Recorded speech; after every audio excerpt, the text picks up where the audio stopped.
Whenever talking about nuclear weapons and the fact that there is that possibility, there's one person I always like to turn to. That's United States Congressman Jeff Fortenberry.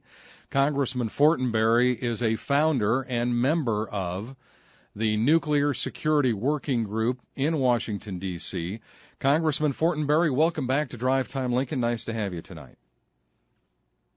Thank you, Colby. Pleasure to be on with you again. I'm sorry about the heaviness of the topic, but it is gravely serious, so thank you for the opportunity to unpack it a bit with you. Well, and you're right. It is gravely serious. It's an area where I'm not kidding. I do like to turn to you because you spend a lot of time working on nuclear issues for the United States, and now the United Nations Secretary General Antonio Guterres said, and I quote, he is troubled by the escalating rhetoric from all sides in the North Korea nuclear dispute. What do you think of the rhetoric that's going back and forth? Well, the rhetoric is reflective of North Korea's, what has changed in North Korea's disposition toward nuclear weapons. They've had a creeping nuclear weapons development program that has now become an accelerated one. So the rhetoric is following upon the reality of the harshness of what North Korea could potentially do, not just to South Korea, but to the United States itself, should the small-minded, maniacal dictator of that country decide that he wants to go beyond taunting us and taunting the world and actually secure some bizarre notion of himself by launching an attack that could be catastrophic for humankind. So I'm to suggest that the rhetoric is at fault is wrong. Now, you always want to leave doors open for some type of new leverage or diplomatic outcome, and you don't want to create an intense environment that actually triggers some mistake. But the mistake is on the part of Kim Jong-un. Again, a young man who has a twisted mind, who has created a bellicose nationalism to preserve his own power. He is a cult of personality and represses his own people who do follow him for the most part because of the threats he has against them and the hold he has psychologically on them. The nation defines itself by its military presence and by creating enemies without. I think it's very important that the Secretary of State said earlier that the United States does not desire regime change there, because that's been one of the ways in which he has legitimated this march toward use of destructive weaponry. All of that said, this is a very serious situation, and I think that the language is actually just reflective of the intensity of it.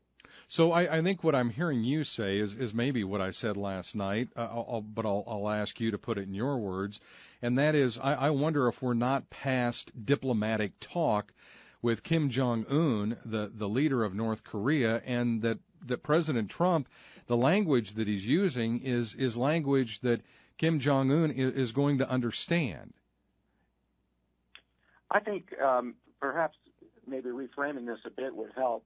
One of the things I think President Trump could do is address the nation directly on this, laying out and defining the threat, giving an understanding of the environment in which we're currently living, the diplomatic intentions that we do have, and the things that we've undertaken, particularly with the last Security Council vote, which was a victory for us and, frankly, for the world, that China and both Russia joined us and have not in the last few months on several other initiatives. Those are all important developments. However, when the rapid materialization of a nuclear program that is going to become miniaturized quickly could be loaded onto missiles that have the possibility of reaching our shore, and then this small-minded person actually, because of his psychology, potentially being willing to move his finger toward that trigger, I think President Trump is correct in saying this has been ignored for way too long, and it has to be stared at with clear eyes and clear thinking. Now, his language would be, of course, is very intense in the nature of his personality, but the reality of the situation is begging for a clear-minded set of steps that actually backs us off this precipice, because a military confrontation would be extremely costly, and we don't want to go there. but we will defend ourselves. If he makes any move toward us, he's going to have a very bad day. Yeah, he is. Congressman, Guam has not been on the forefront of people's minds. It certainly hasn't been on the forefront of my mind in quite a while. It is still a major military hub for the United States, isn't it? And we house U.S. bombers there, I think, as well. Yes. Long-standing relationship with Guam as U.S. territory since the Spanish-American War. And it's just a historic presence for us. Obviously, during World War II, the Japanese took it and I think occupied it for over 2 years. And then after that, we developed a much more proximate relationship with that area and have a strong military presence there. It serves as one of the key bases, which creates the stability of military infrastructure around the Pacific. So, again, a direct threat, in effect, to the United States and people who we have pledged to protect is a threat against us. There is a representative from Guam, by the way, in the United States Congress, a non-voting member of Congress, but nonetheless representing the people of Guam there because of the special status that they have. A very detailed plan. I think a lot of people are surprised. A detailed plan to launch a salvo of ballistic missiles toward the U.S. or the Pacific territory of Guam. Do you think? Could this actually happen? One of the things that, frankly, I think we need to do as a country is get our mind around the possibility of this, and I don't think we have. For us, military action has been so sanitized and has really been outsourced to a military set of families who carry on a great tradition for us and protect us. But as a whole, because so few people now go into the military or experience it, I just don't think we have our minds around as much respect as we have and should have for what they do for us, of the possibility of some type of attack on our soil that would go even way beyond a 9/11 type of attack. And that is becoming more and more of a remote memory for us, particularly in terms of its emotion. So I think that, again, going back to what I said, the president addressing the country directly, explaining the gravity of the situation would help put in context his very strong words of warning against North Korea and the possibility of some harm being done to us. The other thing to remember is that we have a little under 30,000 troops along the South Korea-North Korea border. So even if there was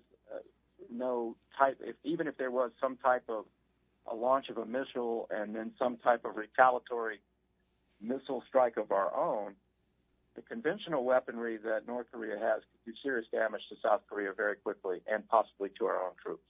One more question, Congressman, before I let you go tonight, and that is President Donald Trump now says he is planning to add billions of dollars to the nation's anti-missile programs. In your opinion, is that needed? Is it warranted? What do you know about it? The anti-missile program, our defense program, has advanced rapidly.